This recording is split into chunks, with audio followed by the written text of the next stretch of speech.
Skal jeg bare fortælle? Ja, bare fortæl det. Vi er blevet inviteret i radioen. Ja. Radio 4. Vi skal ind og gæste programmet den sidste sommer. Endelig. Med Sebastian og Anton. Nej, så vi tager derind og gæster det program. Vi skal ramme dem med noget svar om, hvordan man laver journalistik til ungdommen. Også det, som Sebastian skrev til os. De har jo det her Instituttet for Destruktiv Journalistik, som vi har siddet og talt om, er noget, vi klart kan spejle os i. Det er sidste sommer i fredstid. Så langt er jeg med. Og det er jo en destruktiv sandhed. Så dermed vil den journalistik, der bliver lavet omkring det faktum, de facto være negativ. Jeg kan så også lige sige, hvad vi lige har snakket om. Ja, men det var bare fordi, vi lige gik og snakkede om, at vi er jo så meget med på den der med destruktiv journalistik.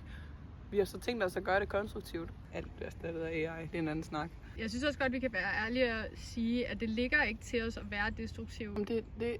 Jeg tror, det der er værd at sige, at vi har ikke nogen valg. Og så tror jeg også, at vi vil fortælle, at vi går på lyd, og vi har slået et kæmpe brud op, og vi er så klar til det her. Særligt det her, når man går ind og aktivt vælger at slå en masse små brød op, en masse flyts.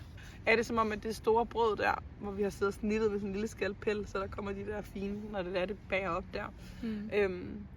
Det har svært ved at hæve. Vi starter en podcast. Vi putter ekstra gær i den dej.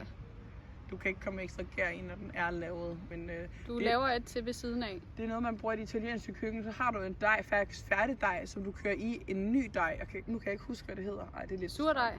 Nej, det er lige præcis ikke det.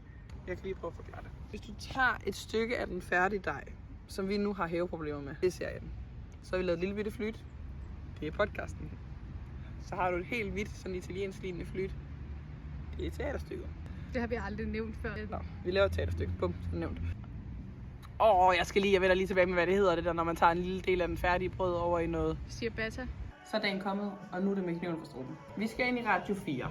I sin tid var vi ude på DR. Har jo en muldvarp på DR, som vi egentlig har lovet os at holde hemmelig. Nu tager vi ind i den radio der. Ind i den Radio 4. Jeps. Vi kan vist ikke, vi vil helst ikke sige det med ord. Skal vi sige, hvem vores muldvarp er? Nej, det må vi. Det siger vi selvfølgelig ikke. En teori, du arbejder med. Du har den sorte svane som et stort muldvarp-projekt. Du kunne kalde det her O2-projektet. Hvorom alt er, så skal vi ind og snakke med dem inde på Radio 4, inde på den sidste sommer. Og så må vi se, hvad der sker efterfølgende. Altså det er ligesom, det er fandme svært at sige det, uden at afsløre for meget, men det er et led i noget større. Niveau over, det er der, hvor det er noget med en muldvarp. Sidste niveau er at infiltrere DR indenfra. Vi er i hvert fald ikke færdige med DR. Nej, vi smider solbrillerne. Hvor meget må vi sige? Vi må ikke sige særlig meget. Det er jo det. Først og fremmest skal vi ind og snakke i den radio. Kan man høre det her heroppe? Nej, det tror jeg ikke. Jo, det kan jeg ikke. Nå, sådan, du får ikke lyden live fra mikrofonen ind i din telefon. Den bliver ikke rebootet deroppe. Nå, okay. Men hvis man ikke kan høre det her, så er det jo ikke så sjovt. Men man kan godt høre, at du snakker ud i luften. Ligesom det er helt ligesom normalt, når du taler. Det er ikke fordi mikrofonen sluger al lyd. Det kan den godt finde på. Vi har ikke flere i mindre størrelser. Vi har kun... det klæder dig virkelig meget. Prøv at vente om, for den er faktisk blevet bagpå. Ja. Sådan der. I var skide gode, altså. Der var det. Ja. Radio 4. Og der har du den. Cool. Det der, det var det fedeste længe. Ja. Jeg tror, vi har fået 2 nye venner inde på Radio 4. Jeg tror også godt, at vi kan sige nu, det med muldvarpen. Vi har haft en muldvarp på DR, og det er Sebastian Canani. Har været med til at lave Tæt på Sandheden, og han får os ind der. Og være rykket over til Radio 4 og lave det her, og gå så langt for at være muldvarp for os, det sætter vi pris på.